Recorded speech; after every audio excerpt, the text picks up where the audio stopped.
Sir Manny, Sir Manny, si Floyd ba, ano ba latest na kay Floyd? Di pa rin nagsasalita eh. Kunti na lang yung we're fixing something na maliit na bagay na lang. Kanina ba? Sabi mabog daw sa MGM. Ito ba yun? Nag-ano kami kasi medyo pagmahal, hindi masyadong ano, not reasonable, di ba? Pagmahal masyado. Pero real fight pa rin, real fight. Of course, real fight. And kung matuloy in September, when are you going to spend training camp? Dito o hati o sa States lang? Ate. Ang tawag. Isang organization sa ating bansa para makatulong at makafocus doon sa mga professional boxers natin. Yung Philippine Boxing Organization. Alam ko nakipag-usap na sa PNC sa APA. What's it all about? May ano kasi lineup yung proposal about building the grassroots, helping the grassroots program. Sabi ko sa nila i-implement yung yung League of Destiny, Road to Greatness.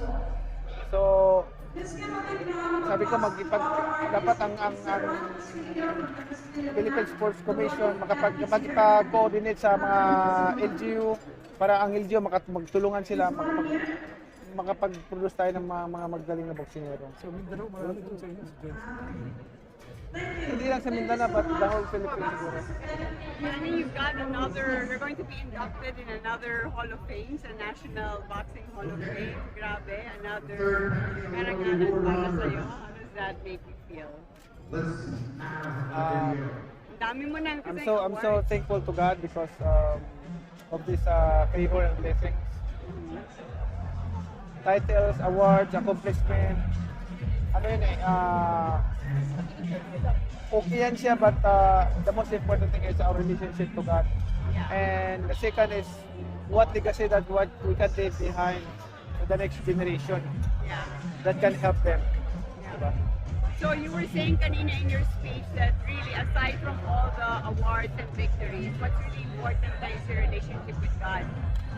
Ngayon, how does that affect your hunger for the fight? Parang ganado ka pa rin ba na like or you're in a different level? Boxing is a sport. So since this is sport, nothing personal. So we're doing our job as a boxer. But in a personal life, wala siguro tayong hindi natin kailangan magkipag-away, yung kumbaga magtanim ng galit. Yeah.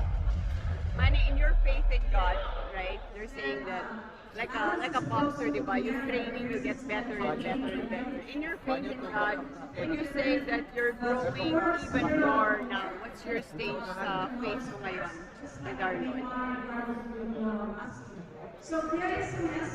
Ang akin kasi is, what else that you want to accomplish in life? I mean, okay, let's say you want to reach your goal as a world champion or to become a super powerful man in the world or super richest man in the world.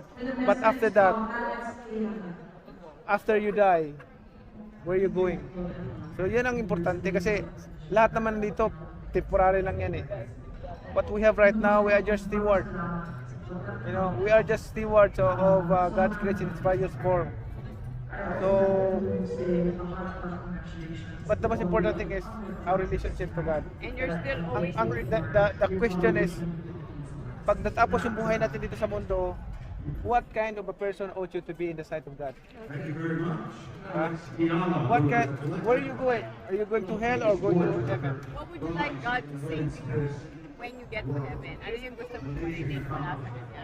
Siyempre, I want to hear from the Lord yung sabihin marinig sa Kanya yung well done, good and faithful servant. Although we cannot please everybody, as long as tama yung heart mo, tama yung ginagawa ko sa mata ng Panginoon. What I'm doing now is I'm not pleasing people, I'm pleasing God.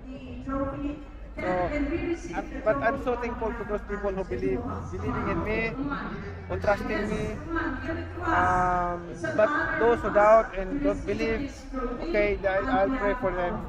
Ang akin lang is yung legacy na dream ko, pinapangarap ko sa sports. Natupad ko rin yung legacy ko. Natupad yung legacy ko sa sports na maging world champion, but the legacy that I'm trying to accomplish is yung legacy na makatulong at maging inspirasyon sa mga susunod pang henerasyon. Yeah.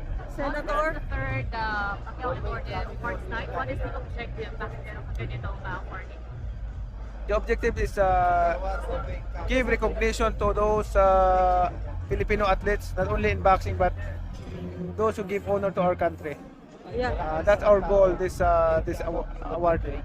Senator, bilang kinikilala po kayo na legend sa larangan na ito, ano po ang words of wisdom para po sa mga local athletes natin na lalo pa pumapaigting ang kanilang pagmamahal sa profesyon na ito?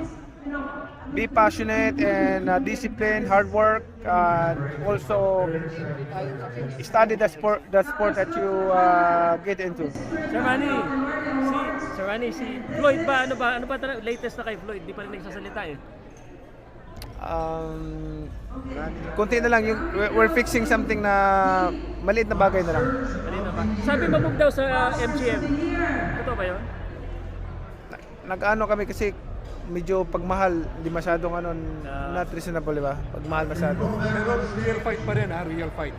Of course, real fight. And kung matuloy yung September, when are you going to spend training camp? Dito o hati o sa States lang? Ate. Ang tawag yan. Tawag.